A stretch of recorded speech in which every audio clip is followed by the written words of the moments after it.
Welcome to Show Studio's live panel discussions. In these discussions, experts from all parts of the industry discuss and debate the most important Fashion Week shows of the season.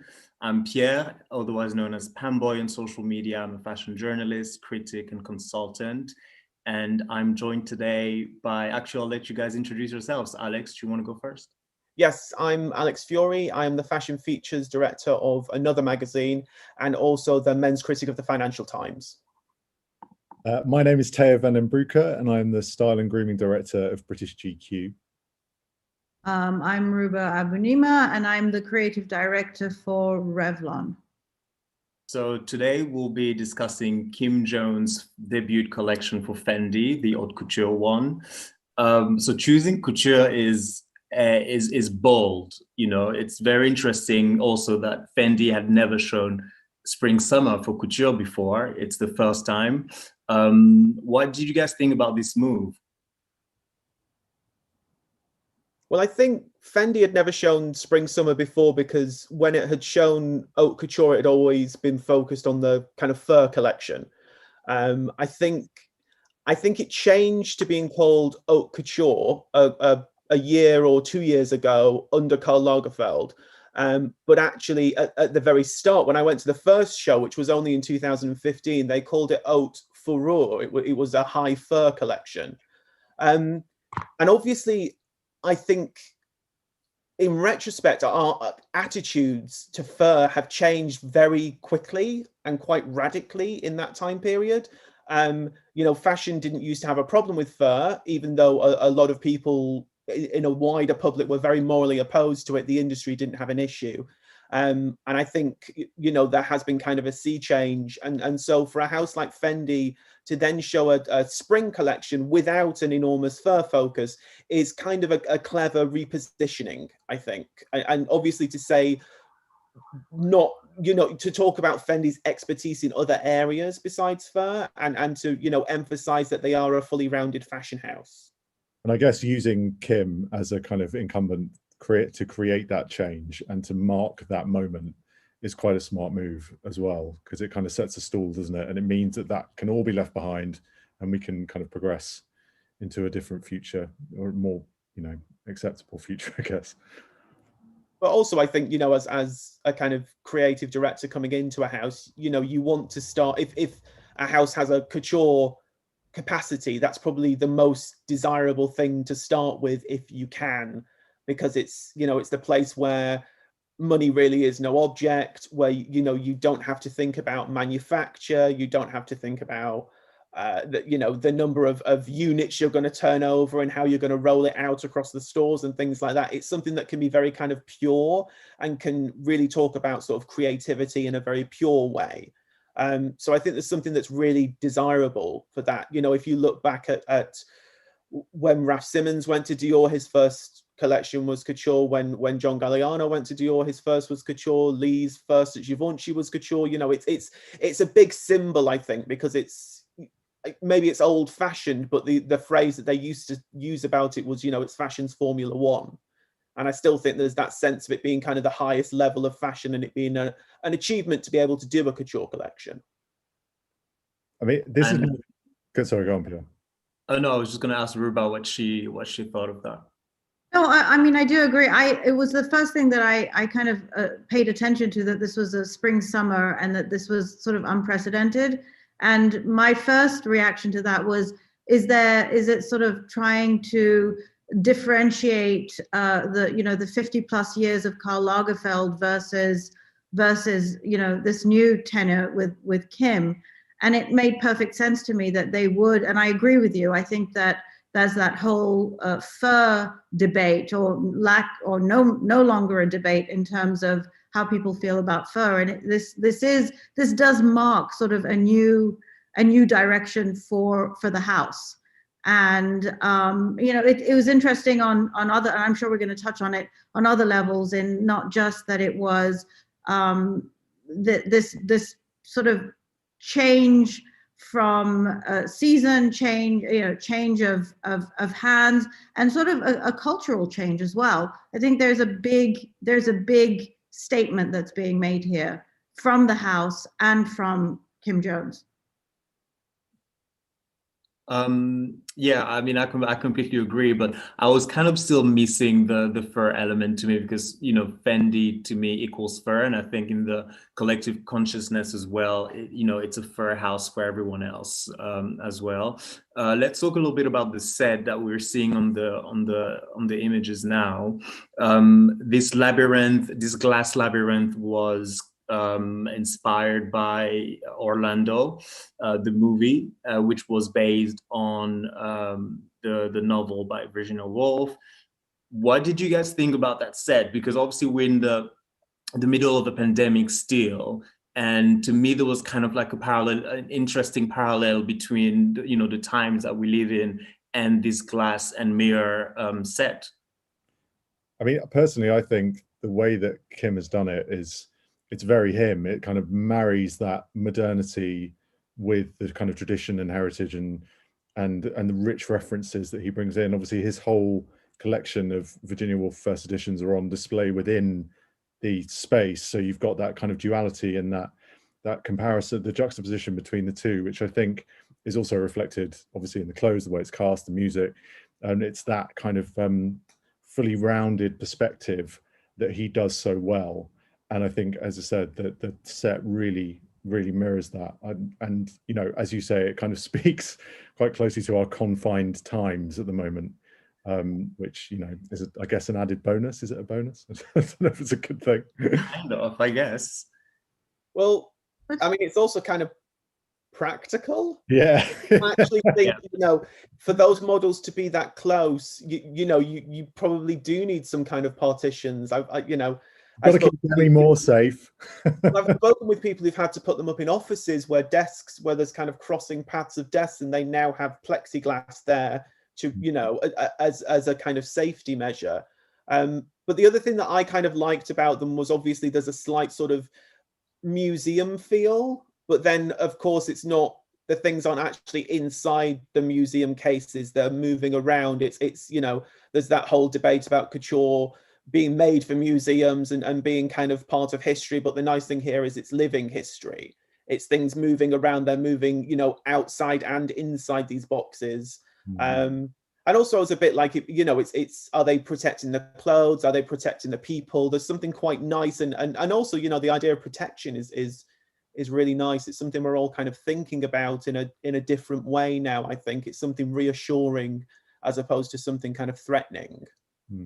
I do think also there's, I mean, I agree with what you guys are saying, but there's a very lovely and very considered branding exercise here, that all these partitions are made out of Fendi logos, and then the floors are referencing, you know, Roman marble, you know, floors. I do think that there's more than that. There's subtler hints to the House of Fendi in a really modern, very Kim Jones way. That, and also the way that it's been filmed, the drone footage from above, and it's just a really nice way of referencing the history and the heritage of the brand in a super beautifully done modern way.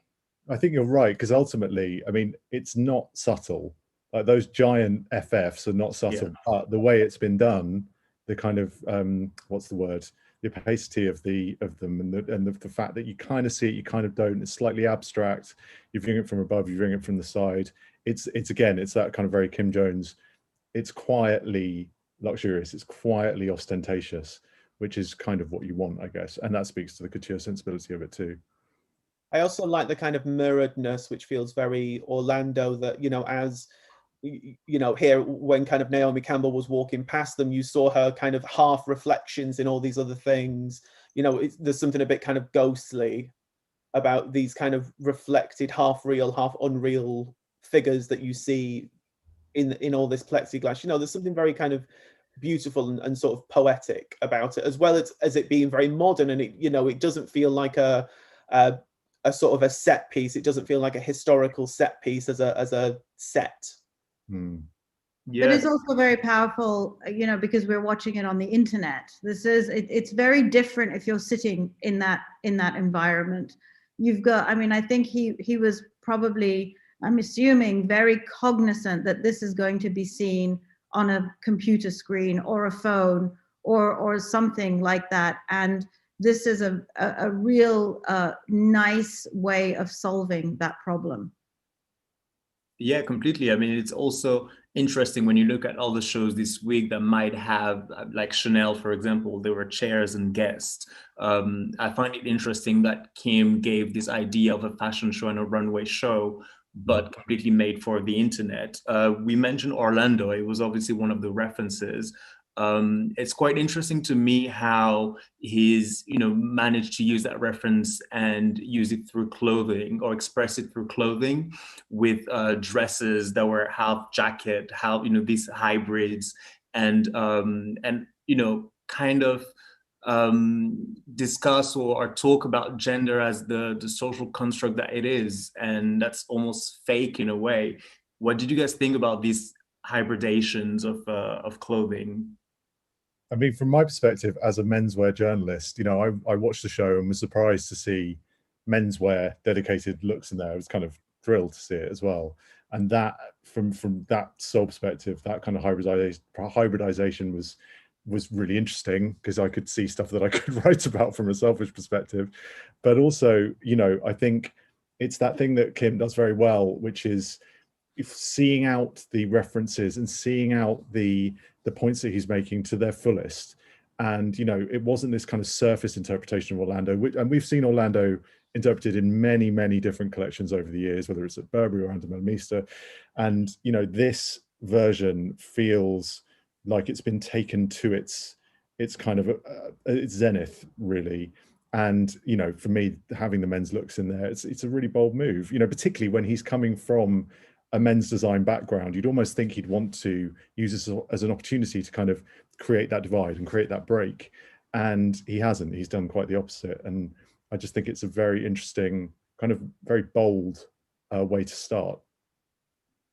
I also found it interesting because it actually weirdly connected with the Valentino show yesterday that had male models wearing couture in as well. And I was talking a bit with Pierre A about it and was like, oh, it's great, men's couture. Obviously, I'm very into that.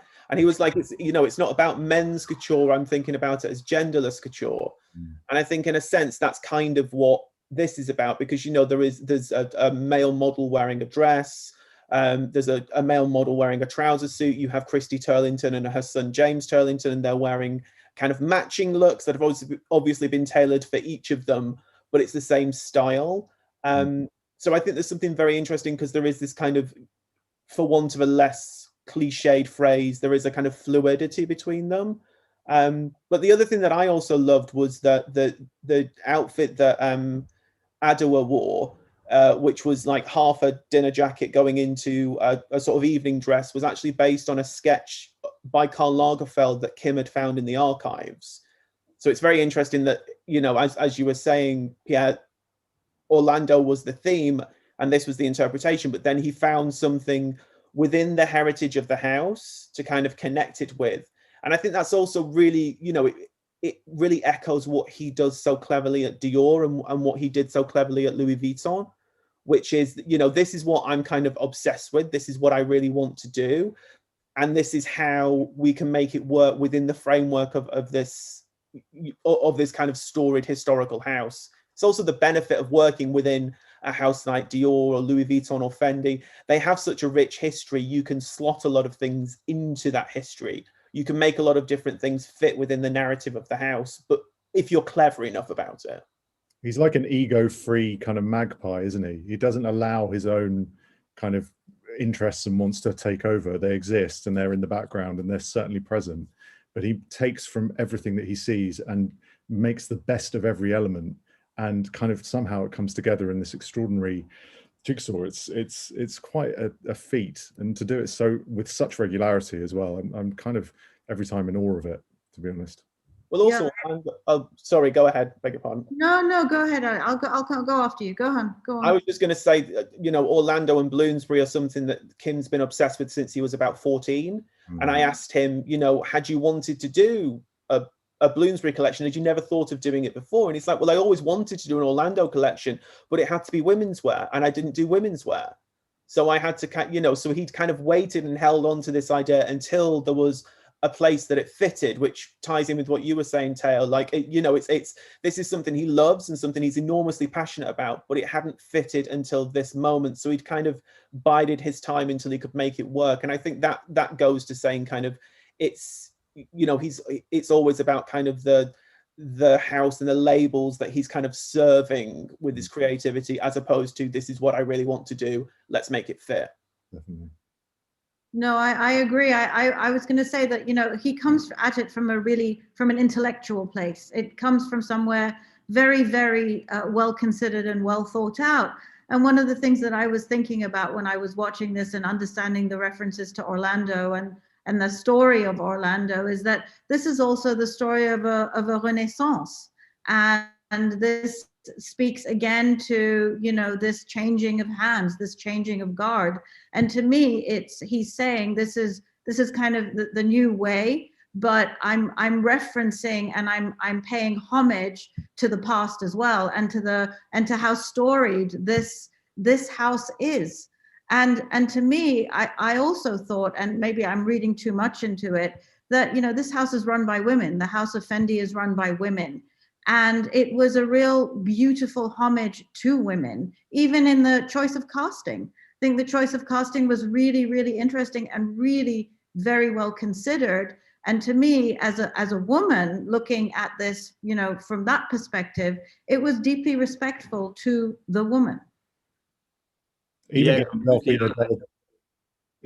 Delfina Delatrese, who's obviously a part of the Fendi family, to come in and do the jewelry and kind of using everyone from within that family to their fullest you're right, it's fully respectful. And I think that's a big part of what Kim does. He respects every element, and to not have done that would have been a kind of travesty. And I think, he sees all of those elements and ensures that all the bases are covered, but not only in a pragmatic way, but in a very sensitive, kind of thoughtful way too. Right. I think there was a huge sense of family, and the notion of how family is important, like you said, in the way he enlisted Delfina and in the way he's surrounded by Kate and Naomi, his friends, to make this vision happen. When it comes to the casting, I don't know what you guys think about it, but I kind of was distracted by it because there was so many recognizable faces, and I had a hard time focusing on the clothes because I was like, oh my God, that's, Naomi, and that's Kate, and that's Lila. And what do you guys think about the casting overall? I think you've got to do what you got to do when you're showing your show on YouTube, to be honest. Yeah. I mean, you need to get as many eyeballs on it, and you need to make sure that it gets the buzz. And Kim is very good at building the buzz, always has been, always manages to get those faces on the front row. I have thought in the past that it's overshadowed what is on the runway somewhat. I mean, particularly when it's a live show and you've got this kind of scrum of people around whoever it might be, whether it's, Bella or Kaya or whoever. But I think in this instance, using those names, he's using all the tools in his box. And I think we're going through a very tricky time. And, for your inaugural collection for such a storied brand as Fendi, you want to make a splash. And, I could see what you're saying, Pierre, because it could be read as a lack of confidence. It could be read as, it's not as much about the clothes, it's about the people wearing them. But if you can, why wouldn't you? I think, personally. I agree. My only strange reaction was using Demi Moore. I wasn't. Does anybody understand where that came from?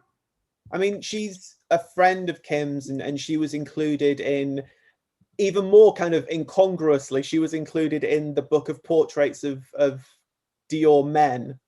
So there was Dior men, and there was she was included, Christina Ricci was included, there were a few different kind of female figures. So I think there was this kind of sense of there were lots of sort of friends and family in a sense. The thing I actually loved is there were a hell of a lot of people who were, mother and daughter and sisters, because you had Adwa and Kezawa, who are sisters. You had Delfina and her sister Leonetta, who are Silvia Venturini Fendi's daughters. I don't think Leonetta is very well known. I didn't actually know that she was Sylvia's daughter until I was told. Obviously, Kate Moss and Lila Moss, Christy Turlington and James Turlington. and then kind of, as you were saying, Pierre, like Kim's family, the people that Kim counts as his kind of fashion family, which is obviously Kate and Naomi, and I think Demi probably slots into that as well. So it's, you know, it's quite nice that there were kind of emotional connections with the people that were modeling. It wasn't just about kind of, oh, who's the hot model of the moment, let's get hold of them. You know, Bella's been coming and you know, he's friends with Bella and she's come and attended different Dior shows. There's real relationships with people. Yeah. I love that casting. I mean, Farida was in there as well. Yes. And Farida, that was I thought that was an amazing choice, and I thought that was a little. I mean, I was very surprised by that, and her history with couture and with fashion, and I think the casting was really, really powerful and really strong. And I agree with you. But that was kind of the nice part about it as well. Is like, oh shit, who's coming next? Yeah. And then making the connections, and then making the connections of the relationships. So I actually thought the casting was really powerful and really strong. Just as we were saying about him kind of, you know, having all of these things that he loves, whether it's a reference in a book or a fabric or Max Richter, someone like who creates music or whatever, it's the same with the people that he casts in his shows. They're just part of that kind of tapestry that he creates of things that he loves and respects. So I think it's a very pure thing rather than a kind of, there doesn't feel like there's any cynicism in it, which it might, where it might at other brands perhaps. Yeah, I mean, I agree. I feel like also, I don't know how many looks actually they wear exactly, but it didn't feel like a huge, you know, muscle flexing LVMH type of operation. It really felt intimate and kind of not safe, as in he didn't try to go and do something great, but more in a intimate. There was a lot of intimacy I could feel even with the number of looks, which I think is great in one way, but it kind of also makes me think that Kim Jones will be designing a lot of collections now.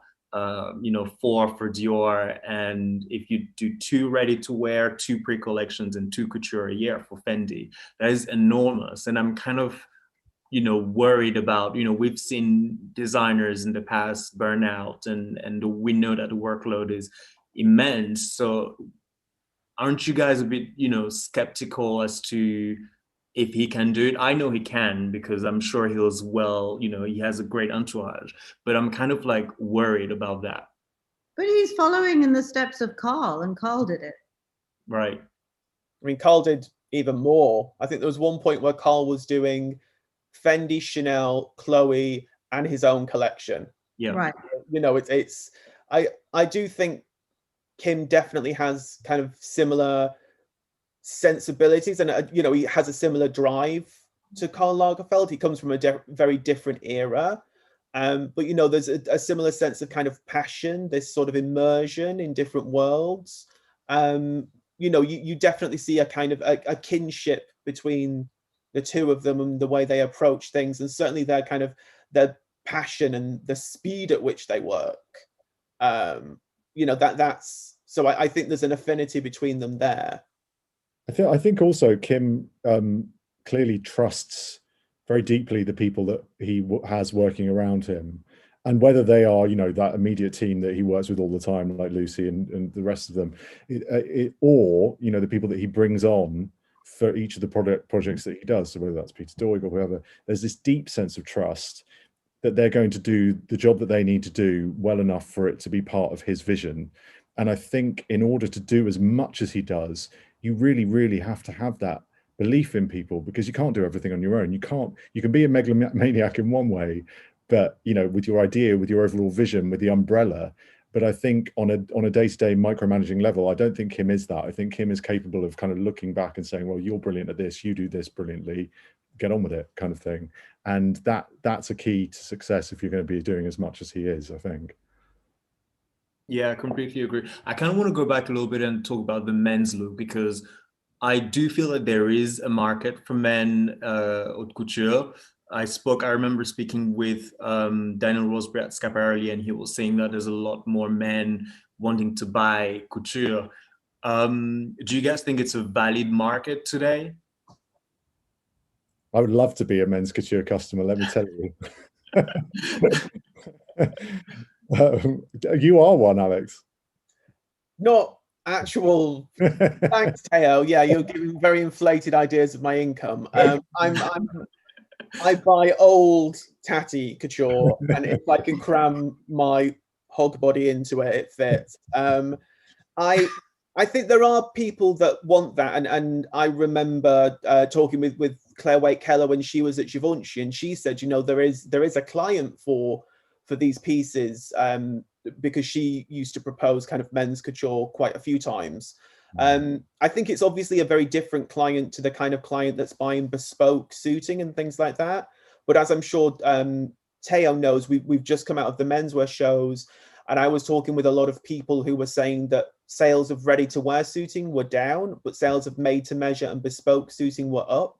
So people might not be buying 10 suits to wear to the office anymore because of the global situation, but people are paying more money to buy very special suits and things that are made, you know, uniquely for them, with their specifications, with their kind of peccadillos and foibles worked into them. And I think maybe couture is a sort of natural extension of that for men. It's a very particular client. And I guess it depends on the sensibility of men with the amount of money to spend on those kind of looks. And men with money tend to be men that like wearing suits. But obviously, I think now there are more kind of, you know, there always were flamboyant men. And so now I think there is a customer for it. It's probably a small customer base. But, you know, I remember talking with Kim because in his first Dior menswear collection, there was a shirt embroidered with a toile de joie made out of feathers. And I think that was a 6-figure piece. It was 400,000. Yeah. I wasn't saying how much it actually costs, Teo. I was trying to because we're not supposed to talk about price. But, you know, he said there were people that wanted it. He does have clients for those kind of pieces. And it's quite interesting, you know, men come to Kim for those kind of pieces. Maybe, you know, if you build it, they will come. But certainly, you know, by offering it, it's something that draws people in. So, you know, so there's a small clientele, but there is a clientele for it. And I mean, the clientele for haute couture is minute as it is. I think there's a very big difference, as you say, Alex, between buying, you know, spending £10,000 on a beautiful, which is expensive for a bespoke Savile Row suit, and, you know, spending 6 figures on a one-off shirt that's been embroidered with feathers. I mean, I think men, this is very general, generally speaking, men tend to kind of buy more into function. And as Alex says, you know, the people that have the money to spend generally wear suits and work in jobs where they have to wear suits, and these kind of opportunities to wear these kind of clothes don't exist. But, you know, in the same way, perhaps, and that freedom to wear them may not exist. But as you say, Alex, as well, you know, the couture client is, the client base is tiny. Also, how many of these pieces are going to be made? You know, if there's one piece and it kind of gets sold for 6 figures, surely that does its job. It doesn't need to be about kind of mass or, you know, disseminating it in a way that you would with ready to wear. So I think, as you say, Alex, I think there definitely will be the market. It's just about it kind of growing as the couture space grows. And, you know, personally, looking at what Valentino did yesterday, I thought the men's, and maybe it's because I was looking as a man, probably was, but, you know, the men's looks really shone on that runway. And I would love to wear something that has that much care and craft involved in it. And, you know, as I say, just as men are very, very specific about the kind of function of the items they wear, that knowing what has gone into making them, knowing the craft, knowing the value, knowing the time, knowing how many stitches go into a pocket, men are obsessive about that kind of thing. So if that kind of couture sensibility can be translated across, I think there's definitely opportunity for sure. And I do think as well that there's the idea of, you know, gender fluidity that comes into play with men who want to buy couture rather than get a, you know, bespoke suit, although I think they probably do both. When we look at the makeup and the, you know, the beauty and the hair, did you think of anything in particular, Ruba, or how do you think it translated this idea of fluidity with the hair and makeup? Well, I was just gonna talk about that actually. I think that the hair and makeup was actually really exquisite and really beautiful. I mean, Peter Phillips did the makeup, and he's a real craftsman, crafts person when it comes to makeup. What I thought was super interesting was, again, this play on gender fluidity, this play on masculine versus feminine versus whatever you want to be, and that the makeup on the women was unbelievably elegant and understated and monochromatic. And then the men came out with the bright red lip and the heavier eye and the real statement on makeup. And I just thought that that's a hard thing to pull off. And that's a hard thing to pull off and not be contrived and not make it feel as if it was, trying too hard. And it just felt completely dead on and right to me. And it was it felt whimsical, and I was like, oh yeah, I get it now. I get, this is, of course you did this. And it was just really beautifully done and really just lovely, I thought. And then the hair, to me, the hair was more obvious for the women, but then it was just unbelievably, just brilliantly smart for the men, because again, it was playing on this gender fluidity and these references to the time of Orlando and the Renaissance, and it was just really, really so perfectly well done, in my opinion. And they just worked so well with the jewelry as well. I mean, I think the jewelry, we got to shout out to the jewelry that was just perfect. What do you think, Theo? Will we be seeing you in a red lip anytime soon? I was just going to say, there's this brilliant Virginia Woolf quote where she talks about the editor of British Vogue between 1922 and 26, and she said, because she was wearing a lot of red lipstick, she had a very full mouth of lipstick, and she said she's like a slug with a bleeding gash for a mouth. And I kind of wonder whether that was a reference for the man. I mean, he doesn't look anything like a slug, obviously. He's beautiful, but it's just, it really stuck with me, that quote. I'm not sure if you'll see me in a red lip, but I'm into the lacquered hair, with that tailored vibe. I mean, to be honest, any hair that isn't this at the moment would be welcome. What about you, Alex? What do you think of the makeup and hair? I mean, I think the makeup was interesting because there's kind of a lot of referencing going on, which is, if you are a massive geek and enjoy like over reading into things, as I do, then you can start to put kind of 2 and 2 together and make 47.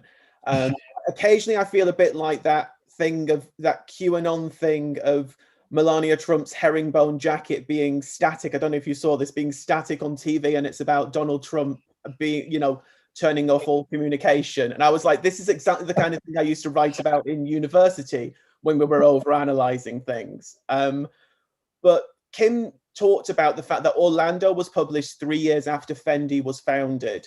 And when I saw the makeup, I'm very interested in history, and I'm very interested in the kind of antebellum period and the 1920s and 30s.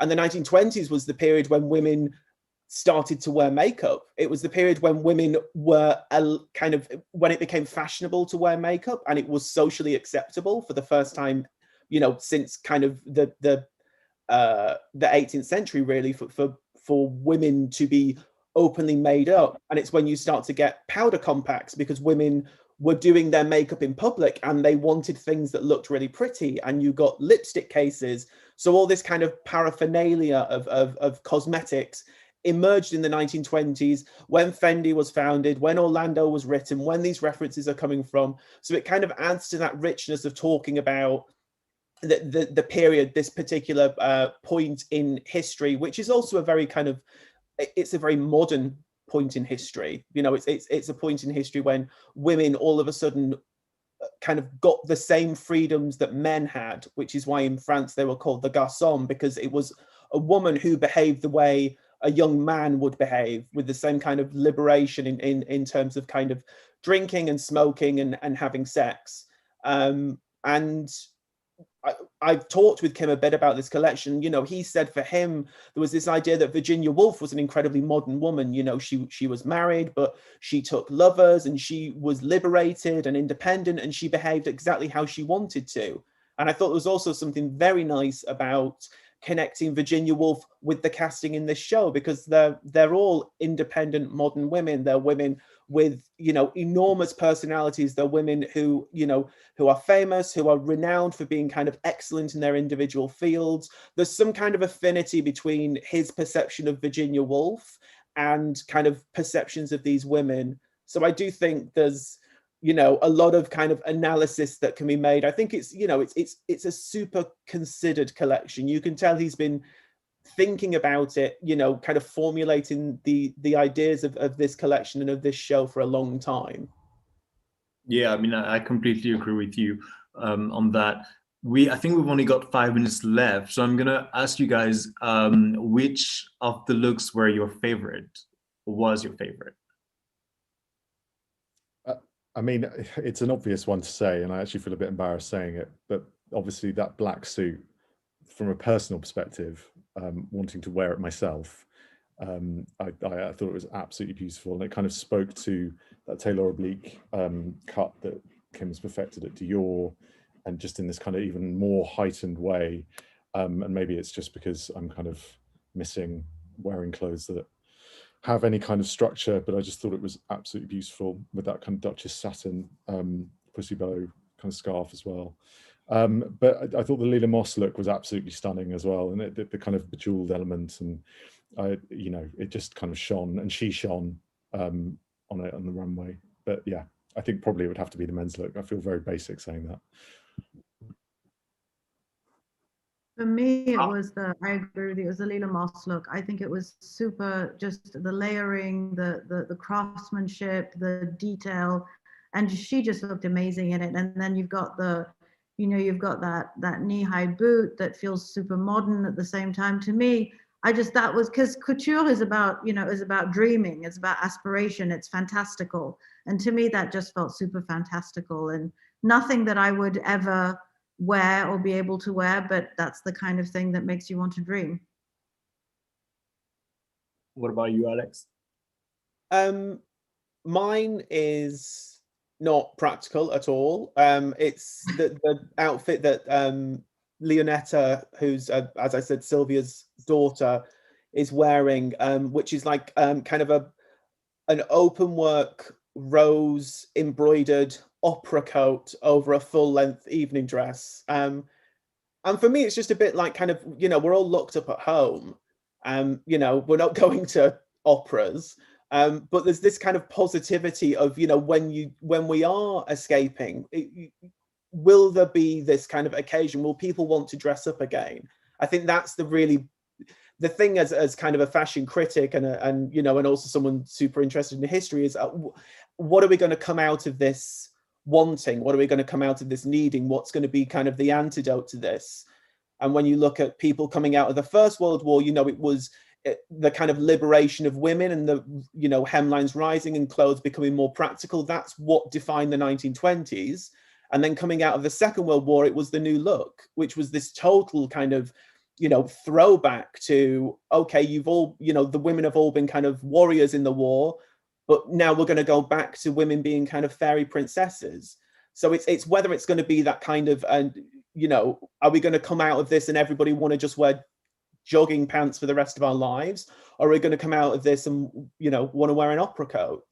That is something that I find interesting. Obviously, I lean more towards the kind of opera coat level of this equation. That's more my realm. But it's the thing that I find very interesting. I'm thinking about what's going to happen next.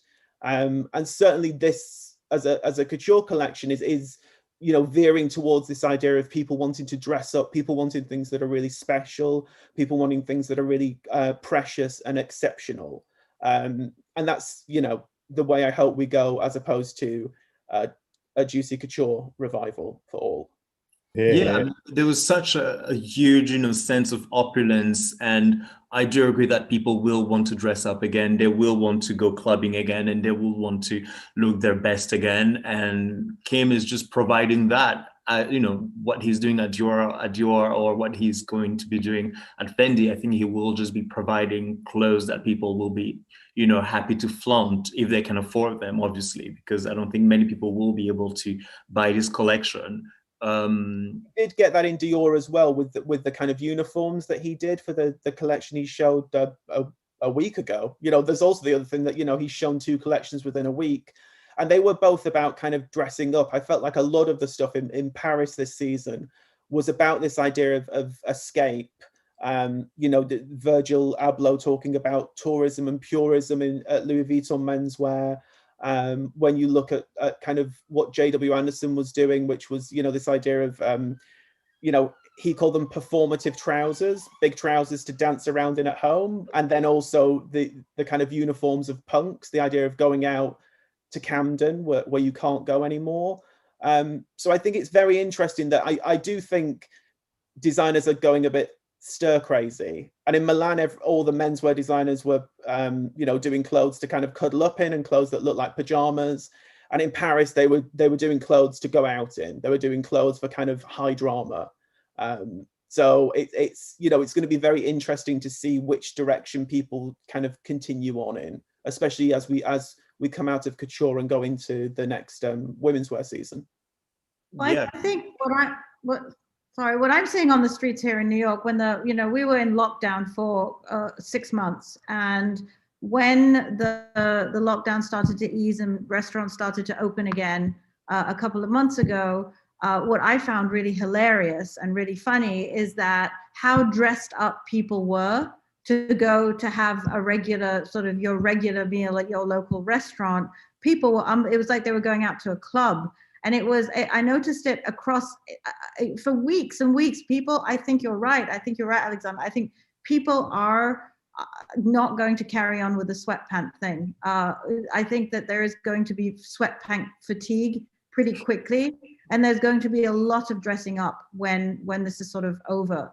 I mean, I already saw it in you. It was insane, the heels and the makeup and the accessories. And it was sort of almost so overdone as to be a little ridiculous, but you're kind of like, I give you a pass because I feel you. I feel your pain. So in a way, this collection is very much about the zeitgeist. It's about people being fed up with being home and you know, not having to go anywhere. So I think it will be really interesting to see how all of this translates into ready to wear in a few weeks when he shows his first collection as well. I think we've reached a time. Thank you to all the panelists and thank you all for watching. For more extensive fashion week coverage, be sure to visit showstudio.com. And if you're watching via Show Studio's YouTube channel, be sure to like, comment, and subscribe below, and we'll see you next time.